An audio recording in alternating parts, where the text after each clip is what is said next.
سحر کا وقت تھا، معصوم کلیاں مسکراتی تھیں، ہوائیں خیر مقدم کے ترانے گنگناتی تھیں۔ ابھی جبریل بھی اترے نہ تھے کعبے کے منبر سے کہ اتنے میں صدا آئی ہے عبداللہ کے گھر سے۔ مبارک ہو شہدو سرا تشریف لے آئے، مبارک ہو محمد مصطفیٰ تشریف لے آئے صلی اللہ تعالی علیہ وآلہ وسلم۔ انیس الغریبین مراد المشتاقین، شمس العارفین کعبے کے بدر الدجا، شمس الدحا صدر العلا نور الہدا، رحمت للعالمین، خاتم النبیین، ہمارے پیارے نبی احمد مجتبیٰ محمد مصطفیٰ صلی اللہ تعالی علیہ وآلہ وسلم، جو تمام جہانوں کے لیے رحمت بنا کر بھیجے گئے، کہ جن کی تعلیمات ہمارے لیے قیامت تک مشعل راہ ہدایت ہیں، کہ جن پر کلام پاک نازل ہوا، اور جو کلام پاک جن پر ہم عمل کرتے ہیں اور جو ہمارے لیے قیامت تک مشعل راہ ہدایت ہے، وہ ہمارے نبی کہ جن کے پیچھے معراج النبی یعنی معراج کی رات، معراج کی شب تمام انبیاء کرام علیہ السلام نے باجماعت ہو کر نماز پڑھی۔ وہ نبی کہ جو امت کے لیے روتے تھے، امت کی بخشش کے لیے روتے تھے، اور ہم ان کی امت ہیں، یہ ہمارے لیے ایک بہت ہی بڑی نعمت ہے۔ ہمارے پیارے نبی احمد مجتبیٰ محمد مصطفیٰ صلی اللہ تعالی علیہ وآلہ وسلم کی ولادت باسعادت، کہ جس کے بارے میں آج ہم بات کریں گے اور اس حوالے سے اس موضوع پر گفتگو بھی کریں گے۔ ہمارے ساتھ ہمارے مہمانان گرامی موجود ہیں۔ میں آپ کی میزبان طیبہ میمن، پروگرام دین سے دنیا تک کے ساتھ آپ کو خوش آمدید کہتی ہوں۔ آج کے جو ہمارے مہمانان خصوصی ہیں وہ آج کے ہماری اس خوبصورت سے موضوع پر بات کریں گے۔ ہمارے ساتھ جناب علامہ کلیم احمد شاہ صاحب موجود ہیں، انہیں پروگرام میں خوش آمدید کہتے ہیں۔ السلام علیکم۔ وعلیکم السلام ورحمۃ اللہ وبرکاتہ۔ اور ان کے ساتھ ہی ہمارے ساتھ موجود ہیں ملک کے مشہور ثنا خواں نعت خواں جناب ریحان قریشی صاحب۔ السلام علیکم۔ جی وعلیکم السلام ورحمۃ اللہ۔ سر بے حد شکر گزار ہوں کہ آپ مہمانان نے ہمارے پروگرام کے لیے وقت دیا، اپنے قیمتی لمحات ہمیں جو ہے وہ نظر کے ہمیں عنایت کیے، بہت بہت شکریہ۔ اچھا، نعت رسول مقبول صلی اللہ تعالی علیہ وآلہ وسلم کے ساتھ ہم اپنے پروگرام کا باقاعدہ آغاز کریں گے، تو جناب میں آپ سے گزارش کروں گی کہ چند اشعار ہمارے پیارے نبی صلی اللہ تعالی علیہ وآلہ وسلم کی جو ہے وہ شان میں پیش کریں۔ قصیدہ بردہ شریف حضرت امام بوصیری رحمۃ اللہ علیہ آپ کا لکھا ہوا حضور نبی کریم صلی اللہ علیہ وسلم کی بارگاہ میں پیش کر رہا ہوں، درود شریف پڑھ لیجیے۔ صلی علی نبی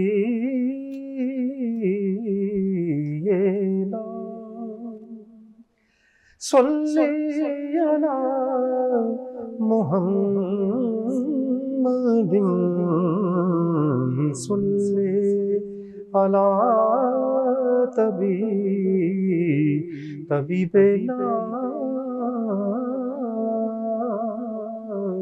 صلی علی محمد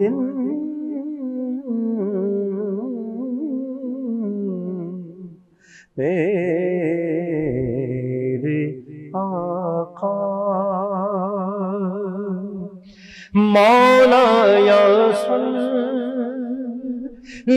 وسلم دائما ابدا علی حبیبک خیر الخلق کلہم مولایا صلی وسلم دائما ابدا علی حبیبک خیر الخلق کلہم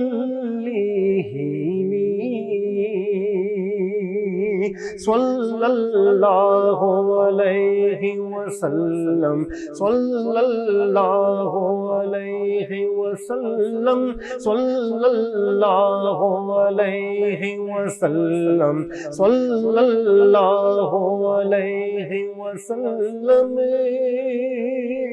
صبح طیبہ میں ہوئی بٹتا ہے باڑا نور کا، صدقہ لینے نور کا آیا ہے تارا نور کا، میں گدا تو بادشاہ بھر دے پیالہ نور کا، نور دل دونا تیرا دے دان صدقہ نور کا مولا یا صلی وسلم دائما ابدا علی حبیبک خیر الخلق كلهم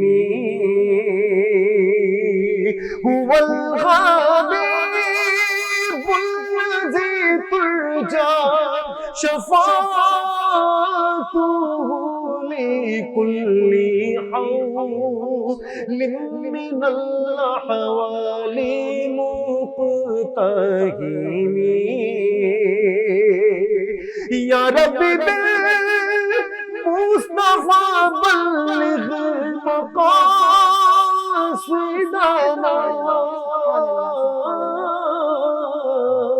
یا اللہ پاک ہم سب کو ہم سب کے مقاصد میں کامیابی نصیب عطا فرما.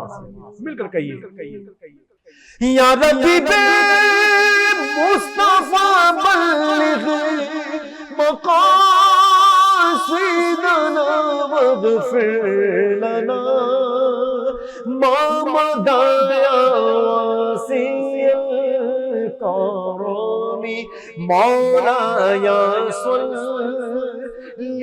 وسلم دائما ابدا على حبيبك خير الخلق كلهم صلى الله عليه وسلم صلى الله علیہ وسلم. سبحان اللہ، بہت پیارے نعت کے اشعار آپ نے پیش کیے. اللہ رب العزت قبول و منظور فرمائے. آمین ثم آمین. علامہ صاحب آپ کی جانب آؤں گی. ہمارے پیارے نبی احمد مجتبیٰ محمد مصطفیٰ صلی اللہ تعالیٰ علیہ وآلہ وسلم کی ولادت باسعادت کے حوالے سے بات کریں گے. ساتھ ہی اس حوالے سے بھی بات کریں گے کہ جب ان کی ولادت باسعادت ہوئی اس سے قبل عرب کے حالات یہ تھے کہ جہالت کا دور تھا، اور جس قدر عرب میں جہالت تھی دنیا اس کی جو ہے وہ شاہد ہے. جب ہمارے پیارے نبی احمد مجتبیٰ محمد مصطفیٰ صلی اللہ تعالیٰ علیہ وآلہ وسلم عرب کی سرزمین پر جلوہ گر ہوئے تو عرب سے جہالت کا اندھیرا چھٹ گیا اور وہ علم کا نور عرب سے نکل کر پوری دنیا میں پھیل گیا. تو اس حوالے سے ہمیں بتائیے گا کیا معجزات رونما ہوئے ولادت باسعادت کے وقت، اور کس طرح سے ان کی زندگی سے ہمیں جو ہے وہ سبق ملتا ہے. بسم اللہ الرحمن الرحیم نحمدہ ونصلی علی رسولہ الکریم اما بعد فاعوذ باللہ من الشیطان الرجیم بسم اللہ الرحمن الرحیم. اللہ تبارک و تعالیٰ کا لاکھ لاکھ احسان ہے کہ اس نے یہ ماہ مبارک ہم سب کو عطا فرمایا، اور میں آپ کا اور آپ کے چینل کا بہت شکریہ ادا کرتا ہوں کہ آپ نے موقع عطا فرمایا کہ آقا علیہ السلام کی ولادت باسعادت کا یہ جو ماہ مبارک ربیع الاول بہار کا مہینہ شروع ہو چکا، اور اس میں لامحالہ جو آپ نے سوال کیا کہ اس دور جاہلیت کے اندر بے شک جب آقا علیہ السلام کی ولادت ہوئی تو آقا علیہ السلام کی ولادت سے پہلے کے جو حالات تھے وہ کچھ اس طرح تھے کہ جیسے ایک بخت نصر بادشاہ تھا، اور ہر ظالم بادشاہ جیسے ہوتا تھا تو اس کے دور میں ساتھ ہی ساتھ اللہ نے روئے زمین کو نیک ہستیوں سے خالی نہیں رکھا. اس وقت دانیال علیہ السلام نبی تھے، تو تقریباً کم و بیش آقا علیہ السلام کی ولادت سے 400-500 سال پہلے کا یہ واقعہ ہے. تو ہر دور میں جابر ظالم بادشاہ بھی ہوتے ہوئے، انہوں نے اپنا بدبختی میں نام بھی لکھوایا، اور ان کے مد مقابل وہ ہستیاں اللہ تبارک و تعالیٰ نے پیدا کی، دانیال علیہ السلام جیسی ہستیاں جنہوں نے آ کے بغیر کسی چوک کے چراغ کے ڈرے اور خوف کے آپ نے وہ پیغام جو حق کا پیغام تھا، توحید کا نکھرا ہوا پیغام، وہ انہوں نے پیش کیا. تو یہ سلسلہ آقا علیہ السلام کی ولادت تک چلتا رہا. ایون کہ یہاں میں ایک بادشاہ کا ذکر کروں گا کہ وہ طب اول ایک بادشاہ تھا. تاریخ میں اس کا نام آتا ہے دبئی اول. وہ اپنے بیشتر لشکروں کے ساتھ سفر کرتا تھا اور بڑے دانا اور قیافہ شناس اور بڑے بڑے معبرین لوگوں کو جہاں وہ فتوحات کرتا وہاں سے لوگوں کو اپنے ساتھ لے لیا کرتا تھا. اور اپنی خاص ٹیم کے اندر اس نے بہت سے اہم بندے اپنے ساتھ رکھے ہوتے تھے, ان سے مشاورت کرتا تھا. تو جب وہ خانہ کعبہ کی حدود میں داخل ہونے لگا تو ہوا کچھ اس طرح کہ انہوں نے دیکھا کہ عرب کے وہ جو بڑے بڑے سردار تھے انہوں نے ہمارا استقبال نہیں کیا. جب استقبال نہیں کیا تو اس نے اپنی تذلیل سمجھی. تو جب تذلیل سمجھی کہ میرا استقبال نہیں کیا, مجھے کوئی ایسی وہ پروٹوکول نہیں دیا, تو اسے غصہ چڑھ گیا. انہوں نے کہا وجہ کیا ہے, پتہ کرو جا کے. انہوں نے کہا ان کے پاس خانہ کعبہ ہے جس کی وجہ سے یہ بڑے اس میں رہتے ہیں کہ جی ہمیں کیا ضرورت ہے کسی کے ساتھ اس طرح بات کرنے کی. تو کہتے اچھا اگر یہ ماجرا ہے, تو اس نے کہا کہ میں معاذ اللہ استغفر اللہ خانہ کعبہ کو مسمار کر دیتا ہوں, جس طرح ابرہہ بادشاہ نے سوچا تھا. بے شک. تو یہی بات اس بادشاہ نے سوچی. جب سوچی نا تو اس کے کان اور ناک سے بدبودار پانی اسی وقت بہنا شروع ہو گیا اور سر میں ایسی شدید ٹیسیں پڑی, درد شروع ہوئی کہ اس سے سنبھلا نہ جائے. اس نے تمام جو حکما تو اپنے ساتھ رکھتا تھا, بڑے بڑے حکیم مدبر, سب کو بلایا, علاج کروایا, لیکن آرام نہ آئے. لیکن انہی کے اندر ایک بزرگ تھے جن کی اللہ تبارک و تعالیٰ نے اندر کی باطنی آنکھ کھول رکھی تھی.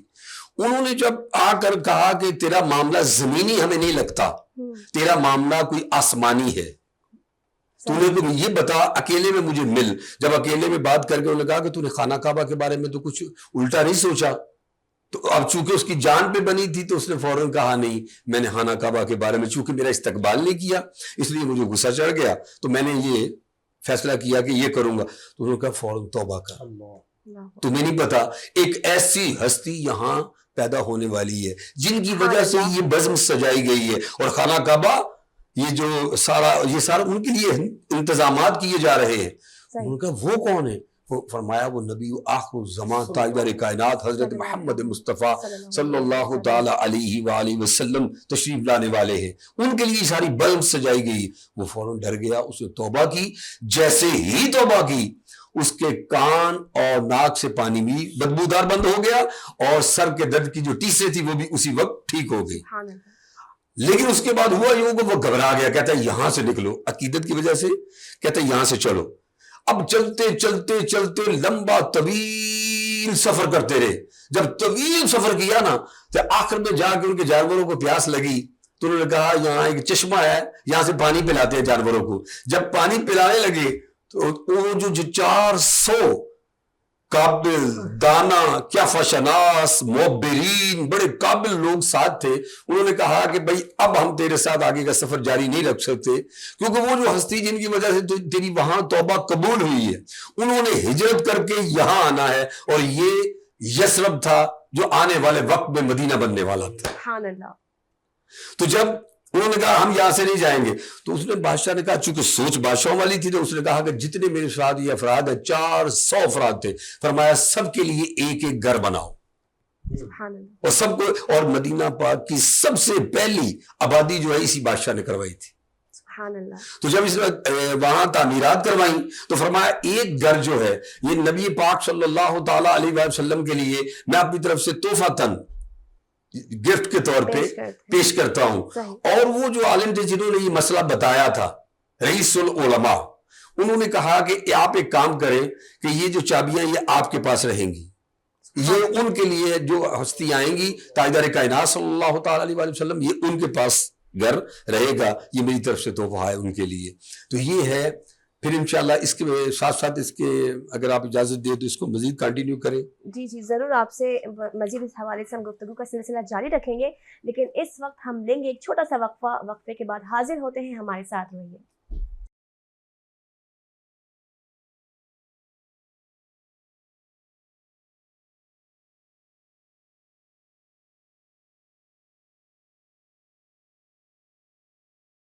جی ناظرین, وقفے کے بعد ایک دفعہ پھر آپ کو پروگرام میں خوش آمدید کہتے ہیں. علامہ صاحب کی جانب آئیں گے. جی علامہ صاحب. جی اعوذ باللہ من الشیطان الرجیم, بسم اللہ الرحمن الرحیم. جس طرح ہماری بات چل رہی تھی کہ دبئی اول بادشاہ اور رئیس العلماء، انہوں نے ساری آبادی کروائی اور ایک گھر حضور پاک صلی اللہ علیہ وآلہ وسلم کے لیے تحفتاً وہاں پیش کیا۔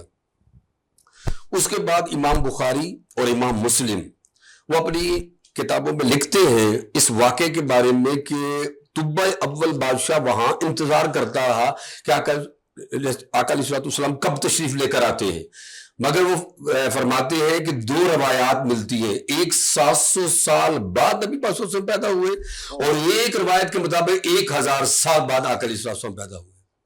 آپ اندازہ کر لیں، لیکن انسان کی ایک عمر ہوتی ہے، جیسے وہ حق دے کے حق کے اوپر اپنی مہر لگا کر اور ایمان لے آیا وہ نبی پاک صلی اللہ علیہ وآلہ وسلم پر طب اول بادشاہ، یا آپ کی آمد سے قبل کے واقعات ہیں۔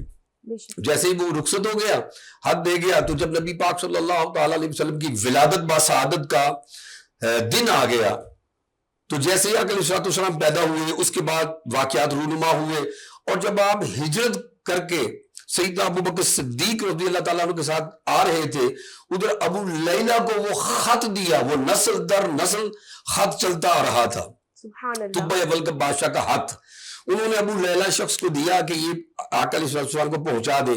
راستے میں جب ڈاچی پہ تشریف لا رہے تھے تو ان کی ملاقات ہوئی، جب آمنا سامنا ہوا تو اس وقت نبی پاک صلی اللہ تعالیٰ علیہ وسلم نے ان کی طرف دیکھ کے کہا تمہارا نام ابو لیلہ ہے؟ اس نے کہا بالکل میرا نام ابو لیلہ ہے۔ فرمایا وہ طب اول کا خط مجھے دے دو۔ تو انہوں نے کہا آپ کا چہرہ کوئی جادوگر کا تو نہیں لگتا، معاذ اللہ استغفر اللہ۔ لوگ ساحر، اس وقت ساحر کہتے تھے، طرح طرح کے معاملات تھے کہ نہیں، دور جاہلیت کی جو آپ نے بات کی نا، تو اس وقت ہر قسم کی جہالت تھی، بے شک ہر قسم کی جہالت تھی اس دور کے اندر، کوئی کمی نہیں تھی ان کی۔ چھوٹی چھوٹی باتوں پہ 20 30 سال جھگڑے چلتا رہتا تھا کہ میرا جانور یہاں سے پانی پیے گا، اس کا اونٹ وہاں سے پانی پیے گا، اس بات میں جھگڑے ہو جاتے تھے، اور 20 سال تک انا کے بت اندر پال رکھے تھے اور جاہلیت تھی۔ حالانکہ میں اکثر کہا کرتا ہوں کہ روم اور اسپین، علم تو اس دور میں وہاں تھا، تو آقا علیہ السلام وہاں کیوں نہیں آئے جہاں علم زیادہ تھا؟ ان کے اندر کیوں بھیجا کہ جہاں چھوٹی چھوٹی باتوں پہ جھگڑے، فساد، دنگا، یہ معاملات تھے؟ اس کے اندر بڑی خوبصورت حکمت ہے، وہ یہ کہ ان کو ابھی خبر نہیں تھی کہ ہم چونکہ لڑنا تو یہ جانتے تھے، جب انہیں پتا چل گیا کہ لڑنا کس کے خلاف ہے، کیونکہ اصل دشمن ہوتا ہے شیطان، بے شک، تو جب آقا علیہ السلام نے ان کی تربیت فرمائی تو پھر اس کے بعد انہوں نے وہ قربانیاں دی کہ کوئی ابو بکر بن گیا، کوئی عمر بن گیا، کوئی عثمان بن گیا، کوئی مولا علی شیر خدا کرم اللہ وجہ کریم بن گئے، اور 1.25 لاکھ صحابہ بن گئے۔ سبحان اللہ، جتنے انبیاء تھے اتنے آقا علیہ السلام نے صحابہ تیار کر دیے سبحان اللہ، اپنی 63 برس کی عمر مبارک میں۔ تو انہوں نے جب وہ خط پیش کیا تو وہ حیران رہ گئے، تو جب فرمایا کہ یہ ابو بکر یہ خط پڑھو، اب وہ خط کیا تھا کہ آقا علیہ السلام کو ہر چیز کی خبر تھی، آقا علیہ السلام ہر علم سے واقف تھے۔ بے شک، تو انشاءاللہ یہ گفتگو بھی جاری رہے گی جیسے آپ بے شک بے شک۔ ریحان قریشی صاحب کی جانب آئیں گے، نعت کا ایک نذرانہ پیش کریں گے۔ اچھا پہلے آپ مجھے یہ بتائیے، اتنی خوبصورت نعت خوانی کرتے ہیں، ثنا خواہ ہیں آپ ماشاءاللہ، تو یہ سلسلہ کب سے جاری ہے؟ نعت خوانی کا آغاز کس طرح سے کیا اور یہ سلسلہ کس طرح سے جاری ہوا؟ میرے نانا پاکستان کسٹم میں تھے، ابو پاکستان ریلوے میں تھے، تو اسکول کے زمانے سے ہم نے مقابلے جو ہوتے تھے کمپٹیشن، تو پھر وہ اس میں اللہ پاک نے وہ صفحے، پہلے 3rd پوزیشن، پھر 2nd، پھر پہلی پوزیشن، پھر کالج کے بعد پھر اللہ پاک نے وہ یہاں سے حیدرآباد، ملتان شریف، اسلام آباد، کشمیر، پھر یعنی کہ سفر وہ آگے سے آگے، پھر وہ پوری دنیا میں اللہ پاک نے اس حوالے سے جو ہے وہ، اور اب تک سفر میں ہی ہے ماشاءاللہ سے۔ سبحان اللہ۔ اور یہ ہے کہ ماشاءاللہ نبی کی نعتیں ہر جگہ پہنچائے جا رہے ہیں، ان کی جو ہے برکات ہر جگہ جو ہے وہ پھیلائے جا رہے ہیں الحمدللہ۔ دنیا کے ایسے سے مقامات پہ کہ جہاں لوگ جانے کے لیے اپنی پوری جانوں کو ضائع کرتے ہیں، جیسے یورپ ہے، سوئٹزرلینڈ ہے، پیرس ہے، فرانس ہے، انگلینڈ، جو ایک دفعہ چلا گیا کہ وہ واپس وہ پاکستان کا نہیں ہے، تو اللہ پاک نے ذکر کے صدقے سے، اور سب سے بڑی جو نعمت ہے جس کا میں فخریہ یعنی کہ میں ہوں کہ مجھے تقریباً کوئی 12 14 15 سال ہو گئے کہ عید کی نماز مجھے مدینہ شریف میں مجھے مل جاتی ہے۔ سبحان اللہ، میں وہاں کے علاوہ عید نہیں کرتا ہوں مدینہ شریف میں۔ سبحان اللہ، بڑی بات ہے یہ بھی۔ تو آپ چند عقیدت کے جو ہے وہ پھول نچھاور کے آج کی جو ٹرانسمیشن ہے اس کا جو موضوع ہے ولادت مصطفیٰ صلی اللہ علیہ وسلم، جس کے حوالے سے علامہ صاحب بھی اتنی اچھی گفتگو فرما رہے ہیں، اسی حوالے سے میں پیش کر رہا ہوں ایک کلام۔ فلک کے نظاروں زمین کی بہاروں ارے سبھی دے مناؤ حضور آ گئے ہیں. جو ناظرین سامعین ٹیلی ویژن کے سامنے تشریف فرما ہے, آپ بھی صرف اتنا مشورہ کہیں کہ حضور آ گئے ہیں, اور آپ بھی قبلہ علامہ صاحب اور آپ کی بھی سعادت ہیں, مل کر کہیں حضور آ گئے ہیں, حضور آ گئے ہیں, ارے حضور آ گئے ہیں, حضور آ گئے ہیں, اٹھو غم کے مارو چلو بے سہارو, ارے خبر یہ سناؤ حضور آ گئے ہیں. انوکھا نرالا بزیشان آیا, وہ سارے رسولوں کا سلطان آیا, ارے کج کلا ہو ارے بادشاہ ہو نگاہیں جھکاؤ حضور آ گئے ہیں. ہوا چار سور ہے متوں کا اندھیرا, اجالا اجالا سویرا سویرا, حلیمہ کو پہنچی خبر آمنہ کی, ارے میرے گھر میں آؤ حضور آ گئے ہیں. اور آخری شعر اور مقطع شاعر لکھتے ہیں, کہتے ہیں کہاں میں ظہوری کہاں ان کی باتیں, کرم ہی کرم گئے یہ دن اور راتیں, جہاں پر بھی جاؤ دلوں کو جگاؤ,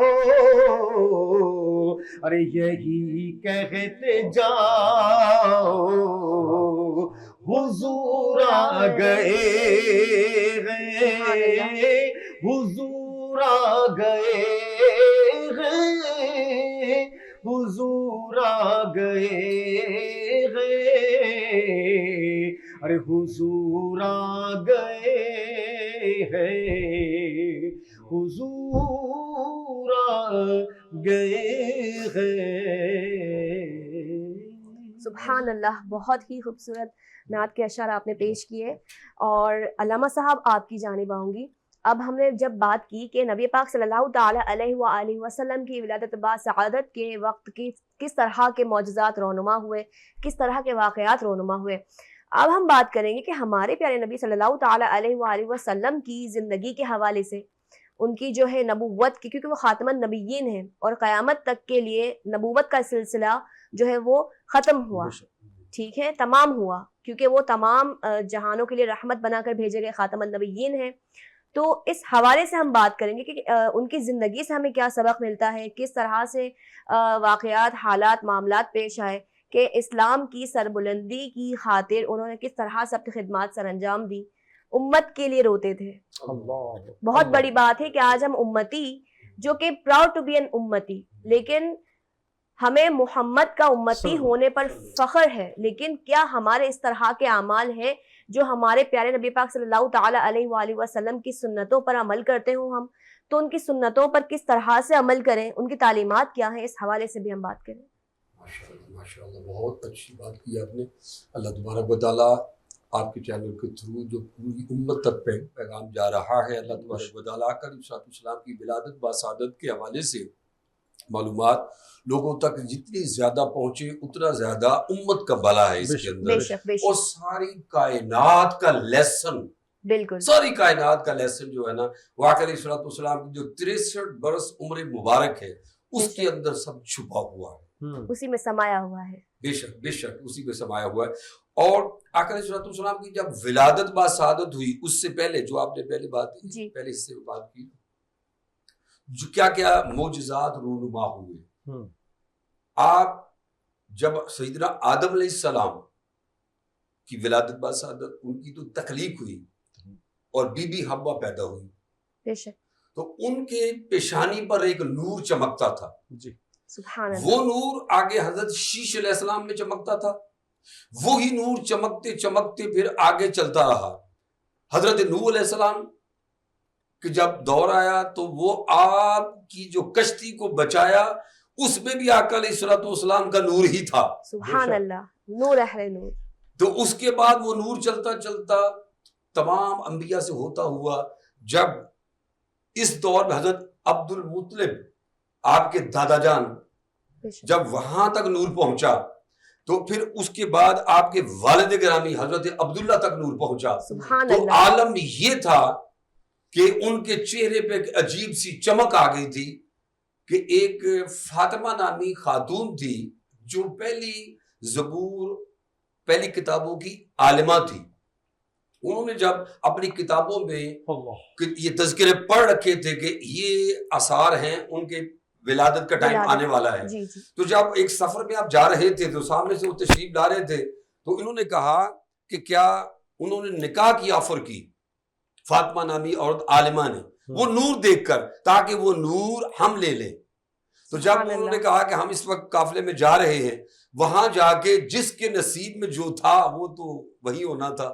وہاں گئے تو وہاں حضرت بی بی آمنہ سے نکاح ہو گیا. سبحان اب اللہ. نکاح کے بعد وہ شب جمعہ تھی جب نکاح ہوا تو نکاح کے بعد جب واپس آئے تو انہوں نے کہا کہ وہ عالمہ کہاں ہیں جنہوں نے ہمیں شاید نکاح کا کہا تھا. جب ان کے سامنے آئے انہوں نے ماتھا دیکھا چہرہ دیکھا فرمایا اب مجھے آپ سے نکاح کی کوئی حاجت نہیں. میں وہ جس نور کے لیے وہ نکاح کرنا چاہتی تھی وہ خوش نصیب کوئی اور خاتون لے گئی. ماشاءاللہ. سبحان اللہ. یعنی یہ ان کی معلومات کا عالم تھا. یعنی نور اہل نور تیرا سب گھرانہ نور کا. سبحان اللہ. بے شک. تو ہے عین نور تیرا سب گھرانہ نور کا. تو یہ عالم تھا آقا علیہ السلام کی ولادت سے پہلے. اس کے بعد جب تاجدار کائنات صلی اللہ تعالیٰ علیہ وآلہ وسلم کی جب ولادت باسعادت ہوتی ہے اس وقت حضرت آمنہ فرماتی ہیں کہ میرے ساتھ اس طرح کے معاملات ہوئے مجھے ہر رات خواب کے اندر انبیاء علیہ السلام مبارکبادیاں دیتے تھے سبحان اللہ. کہ آپ خوش نصیب ہیں آپ کہ آپ کی گود میں ایک ایسی ہستی آنے والی ہے جو ہم نبیوں کی بھی سردار ہے. سبحان اللہ. تو یہ معاملات ان کے ساتھ ہر شب کو ہوتے تھے. آپ اندازہ کر لیں اس کے بعد جیسے ہی آپ کی ولادت باسعادت کا وقت آ گیا اور اس وقت یہودی علماء ہر ایک کو معلوم تھا کہ یہ ٹائم آ گیا ہے ان کی ولادت کا. تو جیسے ہی 12 ربیع الاول یہ صبح 11 ربیع الاول کی رات اور 12 ربیع الاول کی صبح جیسے ہی وہ قریب وقت آیا تو 4:20 پر جو وقت آیا یعنی ہمارے پاکستانی ٹائم کے مطابق بالکل صبح صادق. جی صبح صادق یعنی اندھیرے جا رہے تھے اور صبح طلوع ہو رہی تھی نور کا اجالا آ رہا تھا. جیسے ہی ولادت باسعادت ہوئی اس وقت آسمان پر ستارے نیچے آ گئے روشنی ہو گئی اور اللہ تبارک و تعالیٰ نے ایسا انتظام الوہی انتظام فرمایا کہ ہر عورت کو بیٹے عطا کیے. سبحان اللہ. ہر عورت کو بیٹے عطا کیے کیونکہ اس وقت ہوتا یہ تھا کہ دور جاہلیت تھا جو شروع میں آپ نے بات کہی. اس وقت ہوتا تھا کہ بچیوں کو زندہ درگوز کر دیتے تھے. بے شک. تو اللہ پاک یہ بیٹا اور بیٹی کا اللہ کے ہاں ایسا معاملہ نہیں ہے. بالکل. لیکن ہوتا یہ تھا کہ اللہ نہیں چاہتا تھا کہ آقا علیہ السلام کی ولادت ہو اگر کسی کا اگر بیٹی ہو تو اسے وہ زندہ درگوز کرے. بے شک بے شک. تو لہٰذا اللہ پاک نے یہ الوہی انتظام فرمایا کہ سب کو بیٹے عطا کیے. وہ کسی پنجابی شاعر کا کلام بھی ہے کہ ہو گئے سارے دوزک ٹھنڈے اللہ پاک نے پتر ونڈے تو بھی جھنڈیاں لا کے کر لے کھیتیاں سبز ایمان دی. سبحان اللہ کہ تو بھی سبحان اللہ. خوشیاں منا آقا علیہ الصلوۃ والسلام کی, کیونکہ اللہ تبارک و تعالیٰ نے پھر قرآن مجید میں فرمایا قل بفضل اللہ فبرحمتہ فبذالک فلیفرحوا, کہ جب میرا مصطفیٰ پیدا ہو جائے, جب تم پر رحمت ہو جائے, فضل ہو جائے, تو اس میں خوشیاں مناؤ. اور یہ خوشیوں کا مہینہ ہے اور ہر ایک کو چاہیے. اب تو پوری دنیا آقا علیہ الصلوۃ والسلام کی خوشیاں منا رہی ہے. خوش نصیب ہیں ثنا خان مصطفیٰ جنہوں نے اتنی پیاری نعت پڑھی. تو مجھے حسان بن ثابت یاد آ گئے. وہ آقا علیہ الصلوۃ والسلام مسجد نبوی میں آقا علیہ الصلوۃ والسلام ممبر بچھاتے, فرماتے حسان کھڑے ہو جاؤ اور ہماری شان میں نعت پڑھو, اور جب تک حسان نعت پڑھتا رہے گا جبرائیل کے ذریعے ان کی مدد ہوتی رہے گی. تو نعت خانوں کو جبرائیل کی مدد بھی ملتی ہے. اور میں ایک یہاں بڑی خاص بات کر دوں, میرے شیخ فرماتے ہیں بیٹے 35 سے 37 صحابہ حضور پاک کے ثنا خان تھے. سبحان اللہ, بہت ہی بڑی بات ہے اور رونگٹے کھڑے کر دیے اس بات نے. باقی بہت ہی خوبصورت بات کی علامہ صاحب آپ نے. ان کی زندگی کے حوالے سے کچھ بتائیے گا. سبحان اللہ سبحان اللہ. تو ہوا یہ کہ میں اسی طرف آ رہا ہوں کہ آقا علیہ الصلوۃ والسلام کی شان میں تو نابغہ جادی رضی اللہ تعالیٰ عنہ, حضرت ابن رواحہ رضی اللہ تعالیٰ عنہ, حسان بن ثابت کا نام تو ہر ایک کو آتا ہے. حضور کے چچا نعت خان تھے. ایک دن میں بڑی عجیب بات, آپ نے کیفیت بن گئی ہے, ان کی آنکھیں بھی بات چشمے نم ہو گئی. یہ ذکر ہی ایسا ہے, یہ ذکر ہی ذکر کیا تھا عاشق رسول ہے. اللہ تبارک و تعالیٰ ان کی ایمان میں اور برکت عطا فرمائے, اور ہمیں اسی طرح کا عشق درکار ہے آج کے دور میں. اگر آپ نے ایمان کی مضبوطی چاہتے ہیں آج کے دور میں ہم, تو ہمیں آقا علیہ الصلوۃ والسلام کی ذات سے ٹوٹ ٹوٹ کر محبت کرنی پڑے گی. تب کہیں جا کے ہمارے ایمان کی بھی حفاظت ہوگی اور ہمارے اسلام کی بھی حفاظت ہوگی, ہماری سیرت بھی بہتر ہوگی اور ہماری صورت بھی بہتر ہوگی. تو میں ایک عرض کرنے لگا تھا کہ بڑی خوبصورت بات یاد آئی ہے کہ حضور پاک کے چچا حضرت امیر جی حضرت عباس, حضرت انہوں نے پوچھا, کسی نے پوچھا آپ بڑے ہیں عمر میں یا حضور پاک بڑے ہیں؟ اب دیکھیے گا کہ لفظ ہے, جواب تو لفظ دیکھیں, لفظ بھی نہیں وہ ایسا بولتے تھے کہ حضور پاک کا اتنا عادت کرتے تھے. آپ نے فرمایا کہ اکبر منی, بڑے تو وہی ہے, حضور ہیں, حضور ہی ہیں, میں پیدا پہلے ہو گیا. اللہ اکبر اللہ اکبر. بڑے تو حضور ہی ہیں, لیکن میں, وہ پنجابی میں کہتے ہیں میں جم پہلے پہ. اللہ اکبر اللہ اکبر. اچھا, عورتوں کو مقام بھی میں اس میں آپ کی گفتگو سے استفادہ حاصل کرتے ہوئے, اور طیبہ باجی تشریف فرما ہے کہ عورت کو مقام دینے والے, یعنی کہ بیٹی کے باپ تو آپ بھی ہوں گے, میں بھی اپنی بچی کا باپ ہوں, میں سب اپنی بچیوں کے لیے, لیکن بیٹی کو ایسا مقام دیا کہ بی بی سیدہ زہرا پاک سلام اللہ علیہ تشریف لا رہی ہیں, زوجہ مولا علی تشریف لا رہی ہیں, تو بیٹی کے احترام میں آپ صلی اللہ علیہ وسلم تعظیماً کھڑے ہو جائے گا اور اپنی جگہ میں بٹھاتے ہیں. اپنی کیا شان ہے, کیا آپ نے دیکھے نا عورت کو مقام مرتبہ دینے, عورت کو جو عزت دی اسلام نے اور آقا علیہ الصلوۃ والسلام نے. دیکھیں اسلام, آقا علیہ الصلوۃ والسلام تشریف لائے تو قرآن بعد میں آیا, حضور پاک پہلے تشریف لائے. واہ واہ واہ واہ. آقا مکہ میں ہیں تو مکی آیتیں مر رہی. جی بالکل, جی بالکل. آقا علیہ الصلوۃ والسلام ڈاچی پہ جا رہے ہیں تو ڈاچی پہ قرآن اتر رہا ہے. آقا علیہ الصلوۃ والسلام بستر میں استراحت فرما رہے ہیں تو آیتیں وہاں اتر رہی ہیں.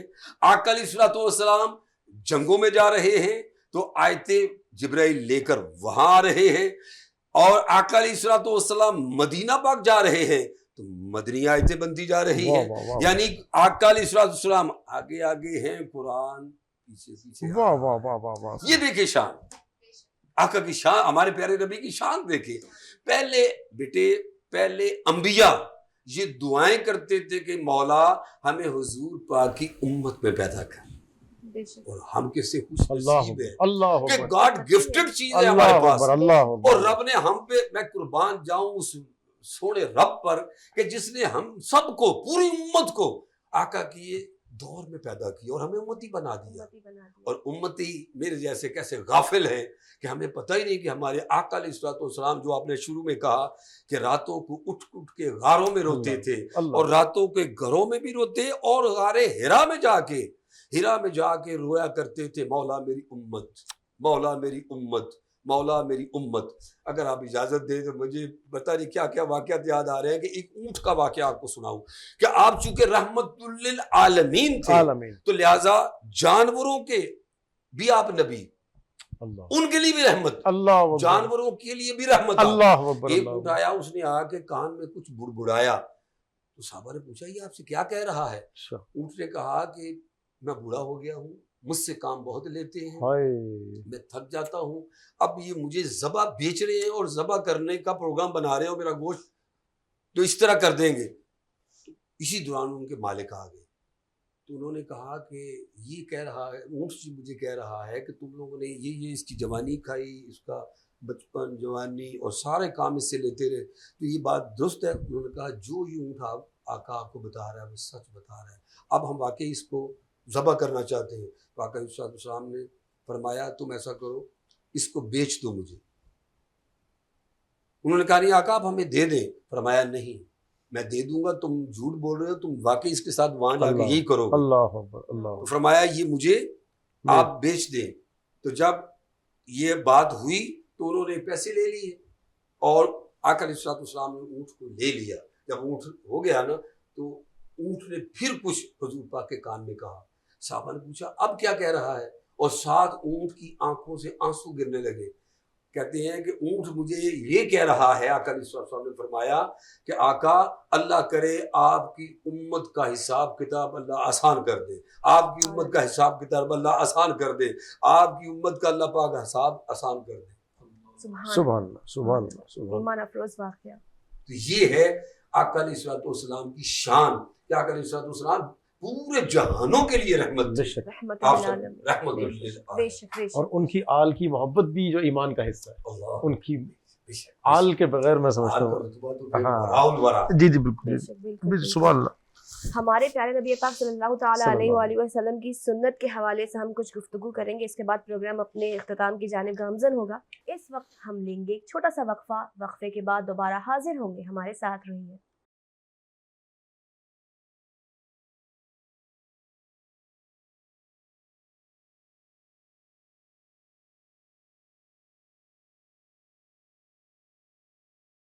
وقفے کے بعد ایک بار پھر آپ کو خوش آمدید کہتے ہیں. علامہ صاحب سے گفتگو کا سلسلہ جاری ہے.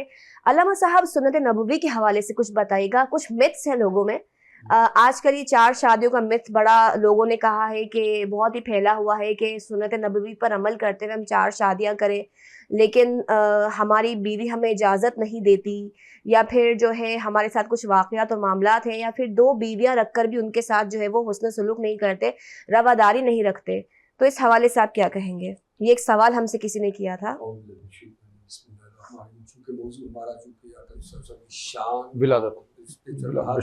لیکن یہ کہ فقہی قسم کا آپ نے سوال کر دیا تو میں بس 2 جملوں میں اس کی بات عرض کر دیتا ہوں کہ آقا علیہ السلام کی سیرت مبارکہ ایسی ہے کہ آقا چونکہ رحمت للعالمین، جو درد آقا علیہ السلام کو امت کا ہے کائنات میں، چاہے جتنے بھی ہم، میں خود بھی نانا ہوں، والد بھی ہوں، نانا بھی ہوں، کئی دادا بھی ہوں گے یقیناً. سب ایک انسان جو عمر بڑھتی چلی جاتی ہے اس کے اندر اولاد کا احساس بہت زیادہ بڑھتا چلا جاتا ہے.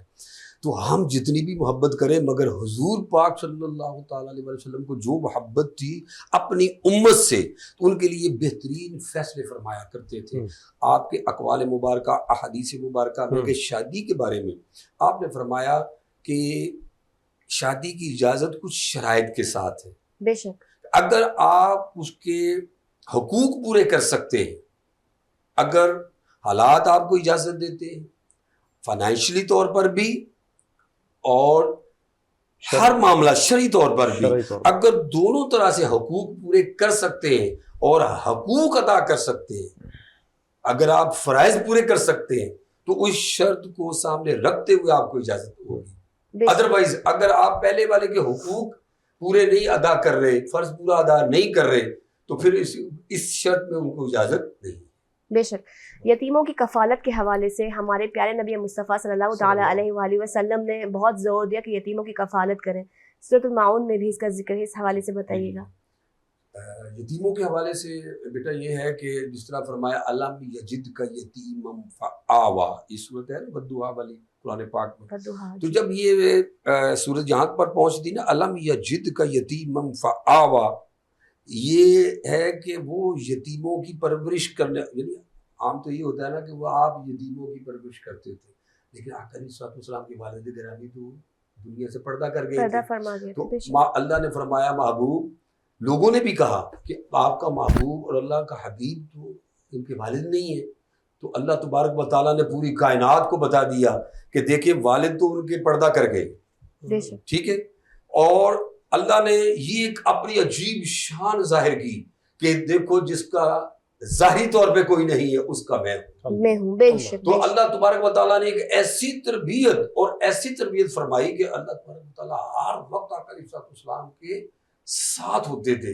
اور یتیم کا معنی یہ ہے کہ در یتیم، ایک یتیم ہے جیسے جس کا والد سر پہ نہیں، یہ عام ترجمہ ہے.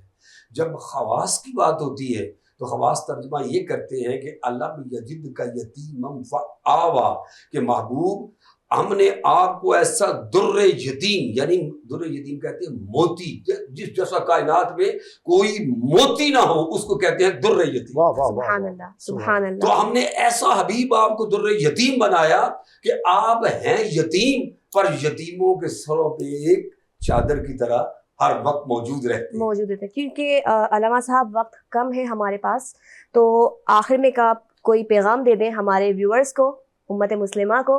اس کے بعد ریحان قریشی صاحب جو ہے ایک نعت کا نذرانہ پیش کریں گے. جی میں بس اتنی بات عرض کروں گا کہ چینل کے تھرو اور پورے پاکستان میں اور جہاں جہاں تک آقا علیہ الصلوۃ والسلام اور ربیع الاول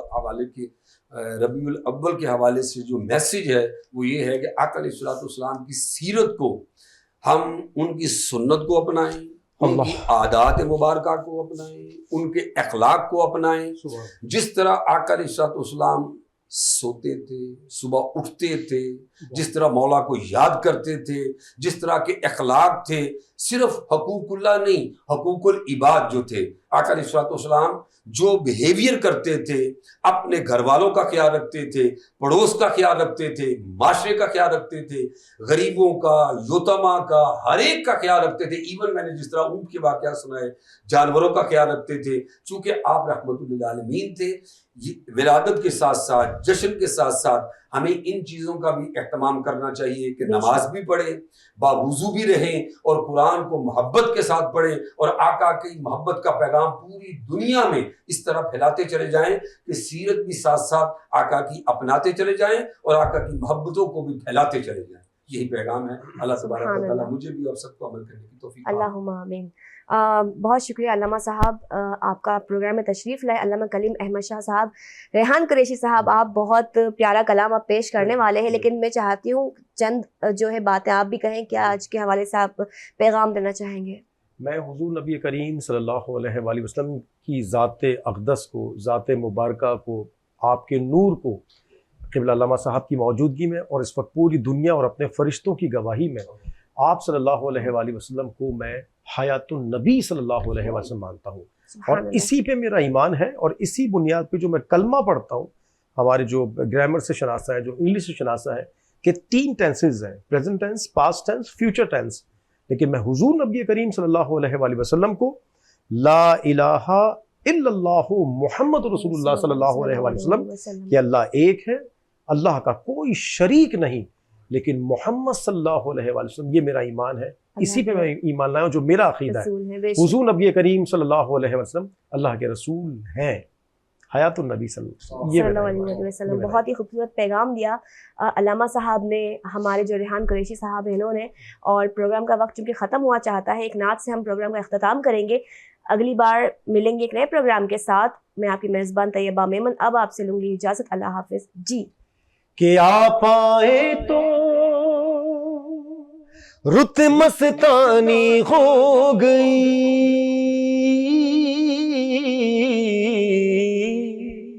اور بن دیکھے دنیا دیوانی ہو گئی،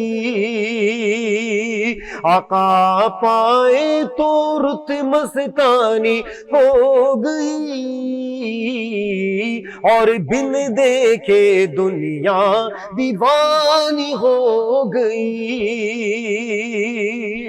دائیں حلیمہ کی اندھیاری جھوپڑی،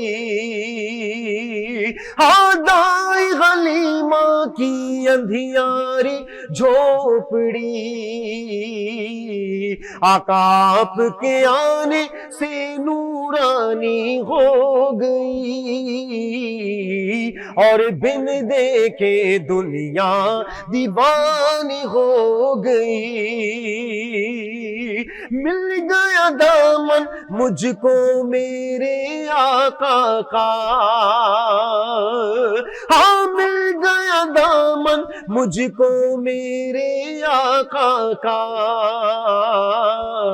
ارے خلد میں جانے کی آسانی ہو گئی، ارے خلد میں جانے کی آسانی ہو گئی، اور بن دیکھے دنیا دیوانی